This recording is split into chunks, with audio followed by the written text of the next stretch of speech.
اور آئندہ نسلوں کو زیر بار احسان کریں گے یعنی احسان مند کریں گے۔ یہی نوجوان ہیں جو قوم کی کشتی کو خدا کی مدد پر بھروسہ کر کے خطرات سے بچاتے اور ساحل مراد تک پہنچاتے ہیں۔ ساحل مراد منزل مقصود تک۔ زندگی اور موت کا لانحل مسئلہ، ایسا مسئلہ جو حل نہ ہو۔ دستک کیا ہے؟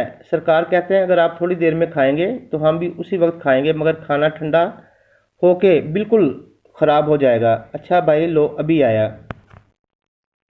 یہ کہہ کر میں کھانے کے لیے جاتا ہوں، سب سے معذرت کرتا ہوں۔ میزبان نہایت اخلاق سے فرماتے ہیں، یعنی اچھے انداز سے۔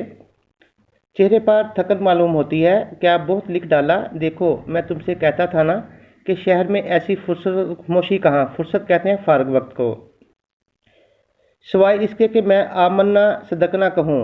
آمنا صدقنا یعنی میں نے قبول کیا، تسلیم کیا۔ لفظی معنی ہے ہم ایمان لائے اور ہم نے تصدیق کی۔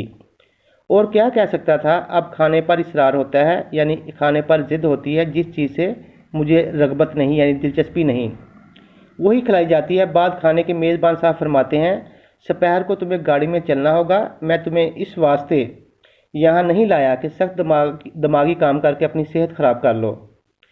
واپس کمرے میں آ کر میں تھوڑی دیر اس غرض سے لیٹتا ہوں، یعنی اس مقصد سے لیٹتا ہوں کہ خیالات جمع کر لوں، یعنی اپنے جو بکھرے ہوئے خیالات ہیں ان کو پھر سے اکٹھا کر سکوں اور پھر لکھنا شروع کر دوں۔ مگر اب خیالات کہاں، مضمون اٹھا کر دیکھتا ہوں زندگی اور موت کا لانحل مسئلہ، یعنی ایسا مسئلہ جو حل نہ ہو سکے۔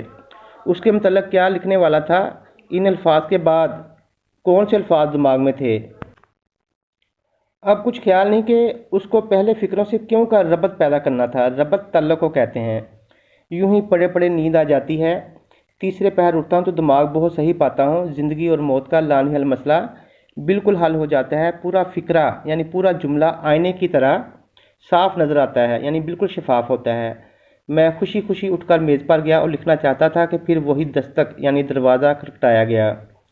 نوکر اطلاع دیتا کہ گاڑی تیار ہے، سرکار کپڑے پہنے آپ کا انتظار کر رہے ہیں۔ میں فوراً نیچے جاتا ہوں تو پہلا فکرہ جو میزبان صاحب کہتے ہیں وہ ہوتا ہے آج تو دستے کے دستے لکھ ڈالے۔ میں سچی بات کہوں کہ کچھ بھی نہیں لکھا تو وہ پھر ہنس کر جواب دیتے ہیں کہ آخر اس قدر کسر نفسی کی کیا ضرورت ہے۔ کسر نفسی یعنی عاجزی۔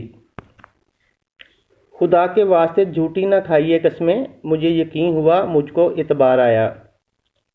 مل ملا کر شام کو واپس آئے۔ کھانے کے بعد باتیں ہوتی ہیں۔ سونے کے وقت اپنا دن بھر کا کام دیکھتا ہوں تو ایک صفحے سے زیادہ نہیں، وہ بھی بے ربط بے سلسلہ۔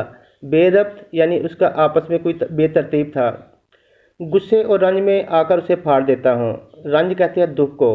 اور دوسرے روز اپنے میزبان کو ناراض کر کے اپنے گھر واپس چلا آتا ہوں۔ میں نہ شکر اور احسان فراموش کہاں جاؤں گا، احسان فراموش احسان کو بھولنے والا، مگر میں مجبور ہوں اس عزیز اور مہربان دوست کو بھی چھوڑ دوں گا۔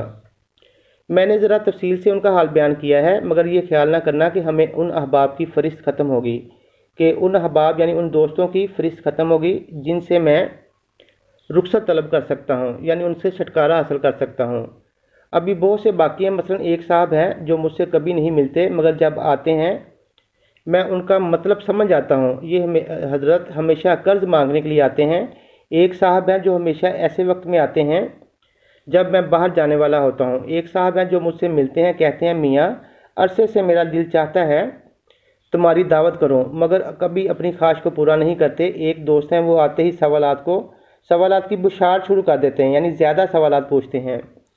جب میں جواب دیتا ہوں تو متوجہ ہو کر نہیں سنتے، یعنی توجہ کے ساتھ نہیں سنتے، یا اخبار اٹھا کر پڑھنے لگتے ہیں یا گانے لگتے ہیں۔ ایک صاحب ہیں جو جب آتے ہیں اپنی ہی کہے جاتے ہیں، میری نہیں سنتے۔